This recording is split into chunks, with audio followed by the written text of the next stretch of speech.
So I'd get there at 8 a.m., put my CDs together for like 4 hours, and then call a spot in front of McDonald's from 12 to 2. I feel like there's other careers where you get trained and people will like pay you along the way as you get good at what you're doing. In art, it's like that either makes me feel or it doesn't make me feel. And if it doesn't make me feel, then like have a nice day.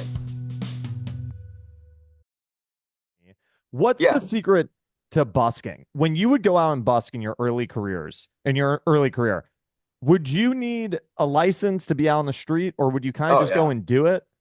I did just go and do it, and then someone with a clipboard promptly shows up and asks for your permit. And then I was like, what? You need a permit to do this? So then he told me where to go, and you go down and stand in a line with other people that are like signing up to juggle, and someone like signing up with like a snake to like take stuff, and then you refill it every year or whatever. That was a wild time to just like go out, and I would stay for like 12 hours at a time until the rent was paid. So when you get a permit, what do you get? To be on a specific spot or just to be in the city? It's probably different in each place. In Santa Monica, you get 2 hours in each spot, and they change every even hour. So you wait for a spot. So sometimes you can get there really early and wait for like I would get there at 8 a.m. and wait and put all my CDs together. That's how old I am. When you could sell CDs. So I'd get there at 8 a.m., put my CDs together for like 4 hours, and then for call a spot in front of McDonald's from 12 to 2. And then you'd move at 2 to another spot, to another spot, to another spot. Yeah. Because that was courtesy to move, or that's what you had to do? You had to move every even hour you have to move. It's like a So whole game. And then around like 1:45, people are start looking around like who's gonna move and try to get the better spot for the next thing. It was like a whole hustle. so how do you what's the secret? Because you've talked about playing covers. Like what'd you play? Hey There Delilah, right? I Is played that Hey There Delilah. I played One Republic. Apologize, and I would beatbox when I did that, which helped.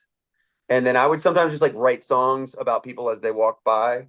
I'm out here in New York right now. People are like handing me tickets to things like you got to come to this event. It's like it's kind of that energy. You're like you got to build, and then you learn that if you can get the crowd to close around you, then people are like, "What's going on over there?" And you get a bigger crowd to come. It's like a whole other part of my life. It was wild. how would you do that? How do you get everyone to close around you? You could actually just like what the breakdancers would do is they would go and actually like take people by the shoulders and put them to close the circle. And I didn't do too much of that, but sometimes you're basically trying to get enough attention that people will stop was a wild way to start. How do you do that though? Because the breakdancers have other people, like they're a group I that can know. go out and get them. So like what are But one of the things how that would help is you bring someone with a cajon because you need like enough sound, like bass and like you need like volume to get heard. And then uh covers are important. Again, I would like sometimes just pick a little girl who was walking by and ask her name and then try to write a song on the spot. Maybe some sort of interact. Like you're just trying to get attention to stop and look at you. And that is it's hard to do. I got did better at it. did you think, because you did this for 4 years, Yeah. did you think that this was going to be the ticket to success, or was it the only way you could figure out to make money at that time? It was just better doing this than like getting a job as a waiter. Because with this, you're singing covers all day, but there's something really valuable about singing covers and getting it in your bones and going like, why does this pre-chorus go into the chorus so well? And then how do I write that? So I would do that, and then in the time that I wasn't performing the covers, I would go home and try to write songs like the covers that I was singing. Yeah. And you thought that because there's like this moment that you've talked about where like you basically were, I don't know what, you weren't about to give up. And you say that you screamed from the streets. Yes. This is I a don't true know what you story. said.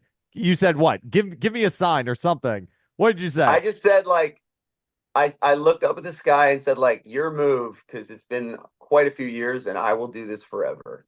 Yeah, If but you why? don't What did you think was going to happen? Because I'm going to get to part two, but what did you think was going to happen? Street, like if I was you trying to make it in the music industry, I would have been going to the networking events. I don't know what I would have been doing, but it just seems like if I was busking for 4 years, it's lunacy, isn't it? Like, what did you think was going it's to happen? insanity. It's insanity. The truth is that anything with art is really hard because you don't get paid until you're good.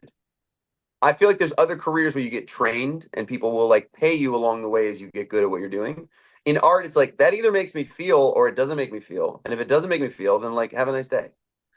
Um, there was enough moments along the way in 4 years, you'd have these little mini pockets where the circle would close and you could feel that like, oh, I could do this. And then they'd all leave and it would be almost impossible to get everybody to come back again. But that's kind of like the music industry is right now anyway, to be honest. For everybody, all these people throwing up songs on TikTok and like they have one that goes and they're the really cool thing and then like followed by long stretches of silence and then you just keep putting out awesome stuff and hopefully another thing happens, you know. But did you think when that circle of people would close around you, would you think you could do this just from a talent level, or did you feel like that felt like your career was getting momentum? No, my career was not getting momentum, but I knew that I was getting better at what I was doing. It is delusional. When you put it the way you're putting it, it's delusional to think that that's like a smart route to have things work. But I could kind of sense that this is something I can do. I'm just not good enough at it yet. But I could do it. I just, in this moment right now, I suck. But I can see, like today, I suck a little bit less than I did the day before. And if you just multiply that out by a lot of time, then maybe this could work. Yeah.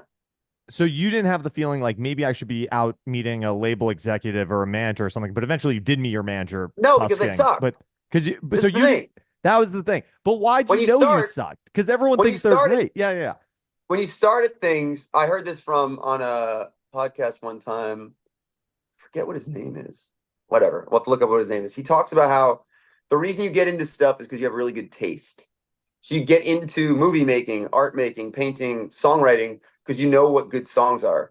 And then you start to write your own songs and you're the first one that knows that they suck because you have good taste.